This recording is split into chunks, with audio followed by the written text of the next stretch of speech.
Hello, welcome to this tutorial showing you how to get up and running on Accomable's new payment and inquiry system.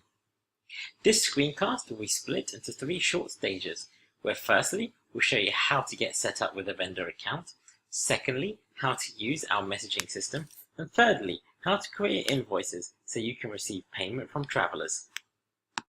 So the first step is to register as a vendor. This is a process in order to comply with financial services regulations and for us to comply with the rules of our payment processor, Stripe. To access the registration page, click Account and then Profile. Once on this page, click Vendor Account Registration.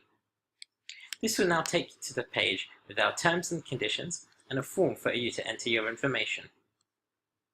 You'll also be required to enter the bank details of where you would like to receive payment from customers. Once completed, hit the Save Vendor Account button.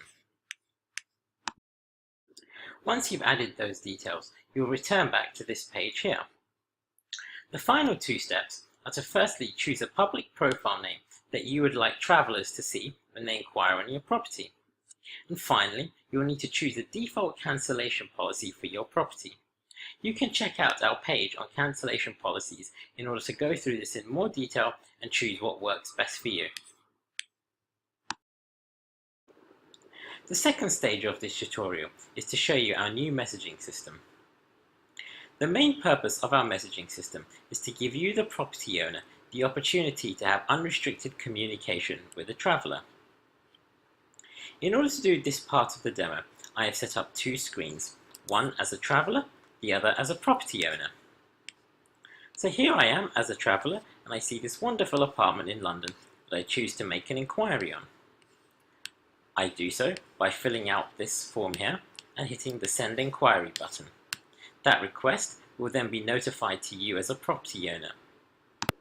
Once an inquiring traveller has submitted an inquiry, you will be notified by email. In that email there will be a link which, when clicking, will take you to the messaging thread with the inquiring traveller. To access the request that has just been received from a traveller, you can simply click the View Message thread. By clicking this option, you can now access the messaging thread with the inquiring traveller. As you can see, the traveller has requested a photo of the bathroom and a floor plan. One of the key things of our messaging system is that we allow the property owner and the traveller to exchange files. To send a file, simply click the Add a New File button and choose the file that you wish to share. So what we'll do, we'll send a picture of the floor plan and hit the Upload button. Shortly afterwards, the file has been uploaded in order for the traveller to be able to access it. I've also just added a file showing a picture of the roll-in shower as requested by the traveller. Should you wish to delete any of the files that you have uploaded, you can do so via the File Upload panel on the right hand side and clicking the Delete option on the file that you wish to delete. Once you feel you have clarified sufficient information with the traveller and feel ready to book, you can do so by pressing the Create Invoice button.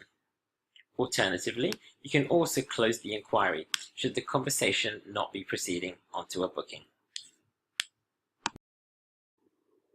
Selecting the Create Invoicing button takes you through our invoicing page.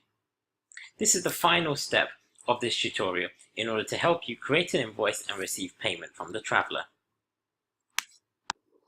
The first step is to add a rate for the accommodation stay.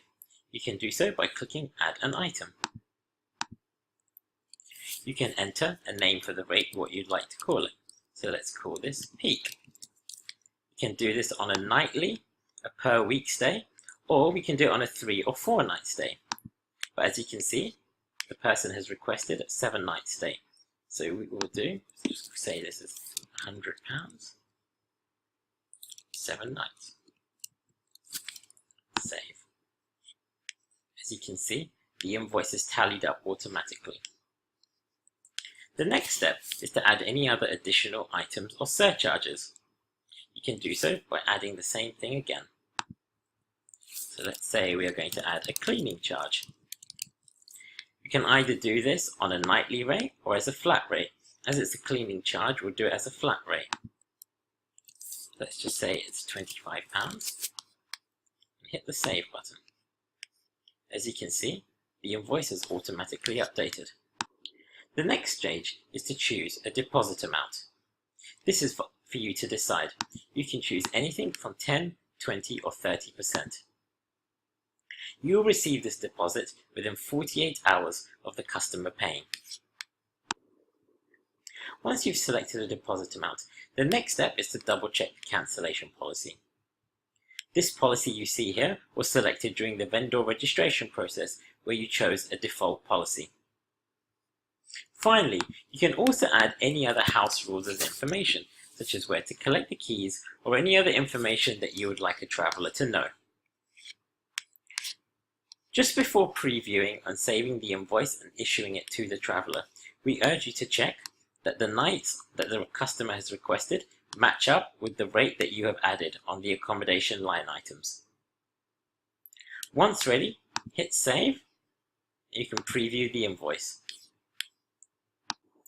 The final step to issuing an invoice is to add an expiry to the invoice. So let's say we only want this to be valid for 2 days. Should the customer not pay within 2 days, the invoice would have lapsed. To issue it, you simply then click Issue and select OK, and the customer will receive the invoice by email for them to pay online.